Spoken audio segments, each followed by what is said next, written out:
너무나 안타까운 사연이 있어서 왔습니다. 54년 만에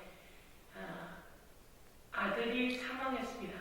아들이 사망했는데 54년 만에 엄마가 사망보험금을 받겠다고 나타났습니다.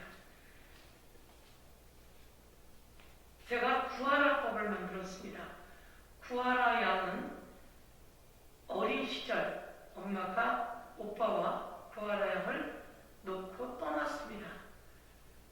구하라 양은 아버지와 할머니와 고모손에서 자랐습니다. 나이가 들어 연예인이 되었고 일정한 재산도 확보되었습니다. 그런데 슬픈 사연으로 구하라 양이 세상을 떠났습니다. 그러자 엄마가 아이를 돌보지 않던 엄마가 나타나서 구하라 양이 남기고 간 재산의 절반을 가져가는 일이 생겼습니다. 그래서 그렇게는 안 된다. 아이가 어릴 때 아이를 돌보지 않고 양육하지 않고 버렸던 부모는 오히려 아동학대에 해당되는데 아이가 놓고 간 재산의 절반을 가져가는 일은 있어서는 안 된다. 이렇게 해서 구하라 양 오빠와 상의를 해서 구하라법을 만들었습니다. 그런데 구하라법이 아직도 통과되지 않았습니다. 통과되지 않자 또 슬픈 사연이 생겼습니다.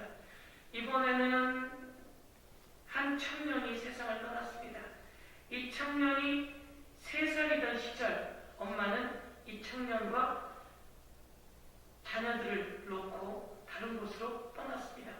이 청년과 3살, 6살, 9살이던 아이들은 할머니와 고모손에서 자랐습니다. 그런데 이 청년이 어느덧 커서 선원이 되었고 불의의 사고로 세상을 떠났습니다. 보험금이 나올 수밖에 없습니다. 그런데 이 보험금을 그 어린 시절 놓고 떠났던 엄마가 54년 만에 나타나서 모두 다 가져가는 일이 발생했습니다. 있을 수 없는 일입니다.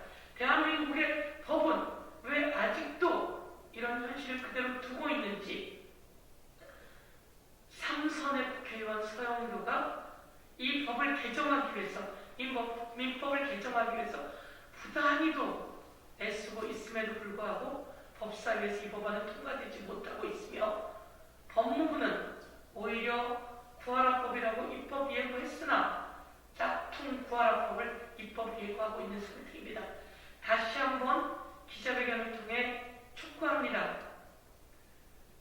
아이가 어린 시절 아이를 양육하지 않고 양육의 의무를 다하지 않은 부모는 너무나 안타깝지만 그 아이가 남기고 간 재산을 가져갈 수 없다. 기본적으로 민법상 결격이다 라고 하는 구하라법을 대표 발의했습니다.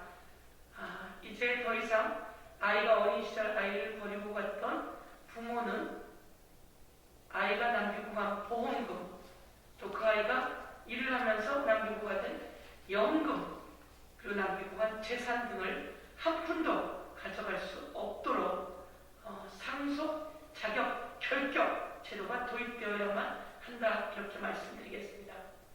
그런데 구하라법을 통과시켜야 된다는 국민의 여론이 높자 법무부는 구하라법이라고 일명 구하라법이라고 입법 예고했습니다. 그런데 이 사례를 보면 이 청년이 어부로서 선원으로서 바다에 나가서 사고를 당할 것을 예측하지 않은 상태에서 자신이 혹시나 사고를 당하게 된다면 54년 전에 자신을 버리고 간 그 엄마에게 나의 재산을 다 줘선 안 된다라고 하는 것을 미리 소송을 걸어서 해야 된다라고 하는 것이 법무부의 입법 예고가 아닙니다. 어떻게 자신이 죽을 줄 알고 자기 부모가 자신을 버리고 갔을 때 자신이 죽게 되면 내가 갖고 있던 재산을 그 엄마나 아빠에게 주지 않겠다라고 하는 소송을 걸 수 있단 말입니까? 이것은 일제시대에 있던 일본 막부 시대의 상속 폐제 제도다, 이렇게 말씀드리겠습니다. 상속 폐제 제도가 아니라 상속 결격으로 법안이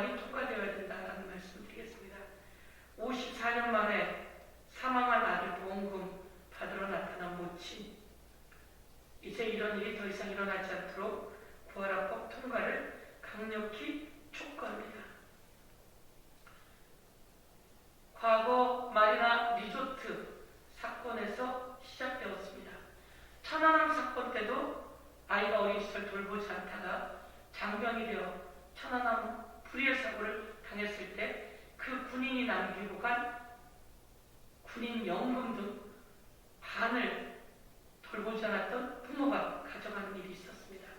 세월호 때도 그랬습니다. 구하라 때도 그랬습니다. 소방관 구하라 때도 그랬습니다. 더 이상 이런 일이 일어나지 않도록 부활합법의 통과를 촉구합니다. 다시 한번 말씀드리겠습니다. 54년 만에 사망한 아들 보험금 받으러 나타난 모친, 다시는 이런 일이 일어나지 않도록